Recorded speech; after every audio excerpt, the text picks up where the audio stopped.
warahmatullahi wabarakatuh. Syukur kita kehadiran Allah Subhanahu wa Ta'ala. Dengan limpahan rahmatnya kita selalu dalam keadaan sehat walafiat.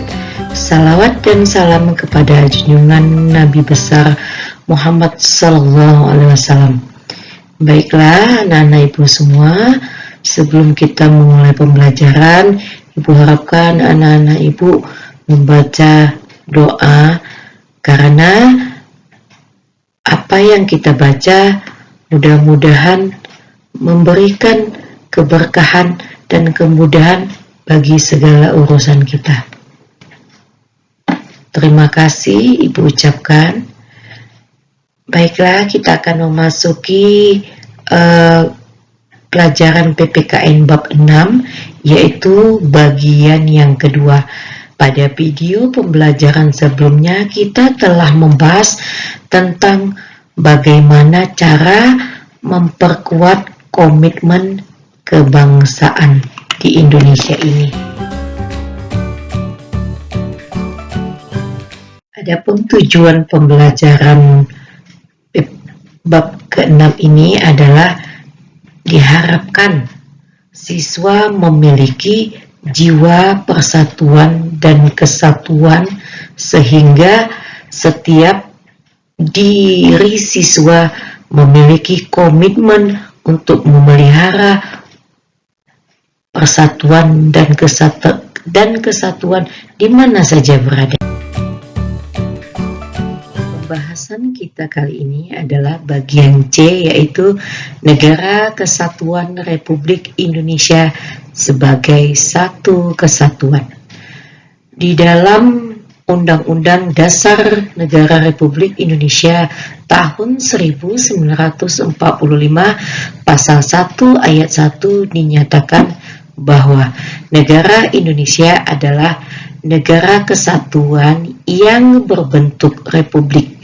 Hal ini menunjukkan bahwa Indonesia ini merupakan negara walaupun berbeda-beda suku, agama, ras dan budaya, tetapi tetap satu jua. Hal tersebut sudah terpatri dan tertanam di dalam jiwa para pendiri negara kita, dan hal ini perlu diwariskan kepada generasi pemuda, sehingga semangat persatuan dan kesatuan itu tetap ada sampai kapanpun di negara Republik Indonesia yang tercinta ini. Bangsa Indonesia adalah negara kesatuan. Hal ini telah ditetapkan oleh MPR, kemudian merupakan keputusan yang final yang tidak dapat dirubah oleh siapapun.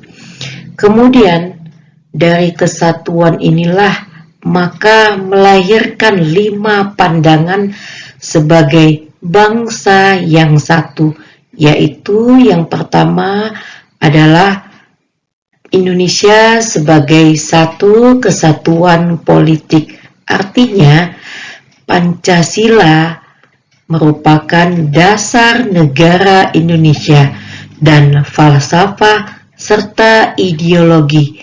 Nilai-nilai Pancasila itu dijadikan landasan bagi rakyat Indonesia dan penyelenggara Indonesia untuk melaksanakan kehidupan bernegara di Indonesia, sehingga setiap rakyat di Indonesia ini melaksanakan nilai-nilai Pancasila dalam kehidupan sehari-hari, sehingga tercapailah tujuan nasional yang terdapat di dalam pembukaan Undang-Undang Dasar Negara Republik Indonesia tahun 1945. Yang kedua adalah Indonesia sebagai satu kesatuan wilayah. Indonesia ini memiliki kekayaan alam, baik itu laut, udara, maupun darat yang sangat luar biasa yang berlimpah ruah.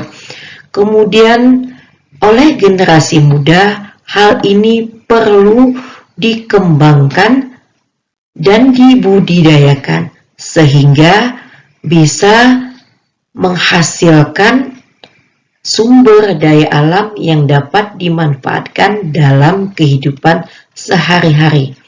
Walaupun di Indonesia ini memiliki bermacam-macam suku, agama, budaya, dan antar golongan yang berbeda-beda, tetapi kita juga menerapkan semboyan, yaitu Bhinneka Tunggal Ika.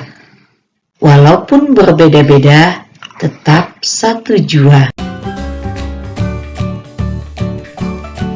Yang ketiga adalah Indonesia sebagai satu kesatuan pertahanan dan keamanan. Hal ini dimaksudkan bahwa setiap warga negara memiliki hak dan kewajiban yang sama dalam membela negara. Dan hal ini juga terdapat dalam konstitusi yang telah ditetapkan pemerintah Indonesia. Yang keempat adalah Indonesia sebagai satu kesatuan ekonomi. Artinya, walaupun di Indonesia ini memiliki beribu-ribu pulau dan daerah masing-masing, setiap daerah memiliki ciri khas yang berbeda-beda antara satu daerah dengan lainnya, tetapi ekonomi harus merata dan seimbang di setiap wilayah yang ada di Indonesia. Dan pemerintah Indonesia tidak boleh membeda-bedakan perekonomian antara wilayah yang satu dengan wilayah yang lainnya, sehingga tidak menimbulkan konflik antar wilayah. Yang kelima adalah Indonesia sebagai satu kesatuan sosial dan budaya. Artinya, budaya Indonesia yang bermacam-macam, baik itu makanan, adat istiadat, pakaian daerahnya, tari-tarian daerahnya, merupakan satu kesatuan. Walaupun di Indonesia ini memiliki beragam budaya, hal ini merupakan khasanah kekayaan yang diberikan Allah Subhanahu wa Ta'ala kepada bangsa Indonesia. Dan upaya generasi kita adalah melestarikan budaya yang ada di Indonesia ini. Setelah kita mempelajari apa-apa saja yang membuktikan negara Indonesia ini sebagai satu kesatuan, maka masuklah kita perilaku apa saja yang menunjukkan semangat dan komitmen kebangsaan dalam kehidupan sehari-hari, sehingga bangsa Indonesia ini menjadi bangsa yang bermartabat di mata bangsa-bangsa yang ada di dunia. Yang pertama adalah cinta tanah air. Indonesia adalah negara yang sangat lama dijajah oleh bangsa asing, sehingga kita banyak tertinggal dari bangsa-bangsa dan negara-negara yang maju. Untuk mengejar ketinggalan tersebut, perlu dipupuk dan dilestarikan apa-apa saja yang harus kita lakukan dalam kehidupan sehari-hari untuk menjaga keutuhan wilayah Indonesia yang begitu luas, yang ada dari Sabang sampai Merauke. Adapun langkah yang pertama yang kita lakukan adalah cinta tanah air. Salah satu upaya kita melestarikan cinta tanah air itu adalah menjaga kelestarian lingkungan, kemudian rajin belajar, kemudian anak-anak ibu di rumah, apapun kondisinya, bagaimanapun situasinya, janganlah cepat berputus asa. Tingkatkanlah semangat belajarnya. Kenapa?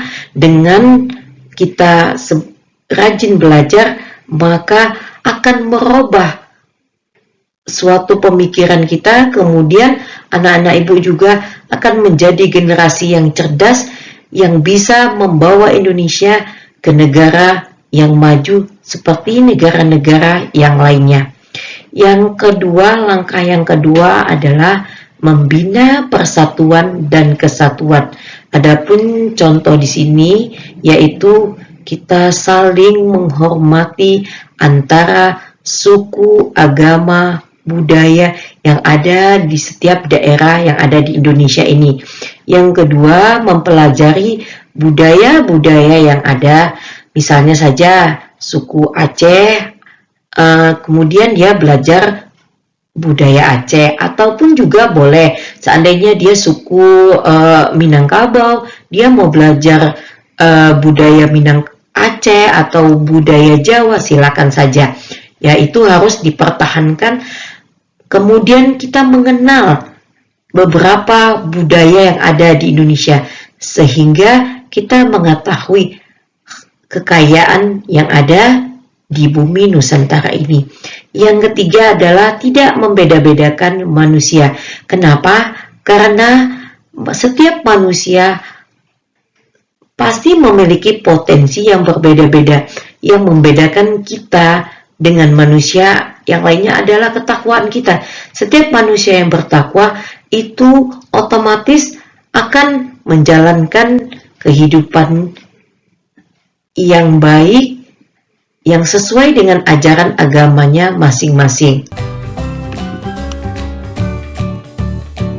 Bagaimana caranya menjaga supaya keutuhan wilayah di Indonesia ini tetap terjaga sebagaimana diamanahkan oleh para pendiri negara Republik Indonesia. Salah satunya adalah kita berpartisipasi.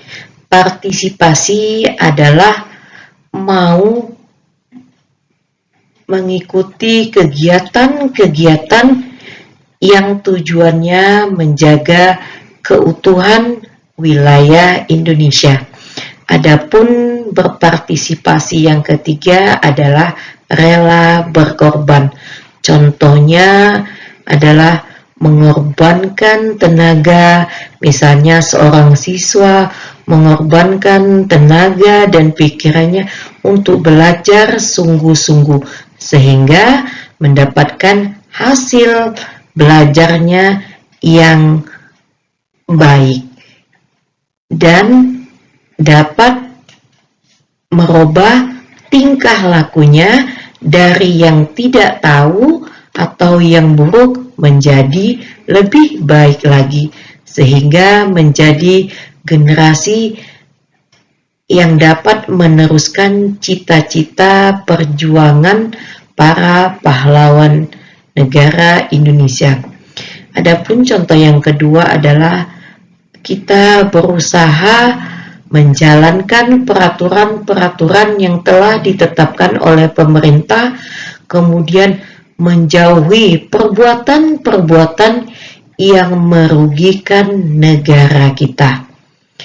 Adapun sikap yang keempat adalah menjaga kesatuan negara, kesatuan Republik Indonesia.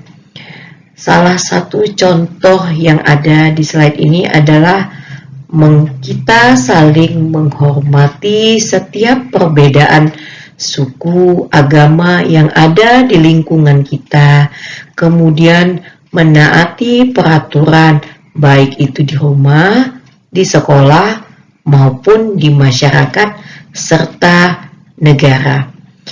Yang ketiga adalah memelihara, kemudian menjaga, kemudian mengembangkan potensi kekayaan alam baik yang ada di laut maupun yang ada di darat dan di udara. Demikianlah pembelajaran kita bab 6 berakhir.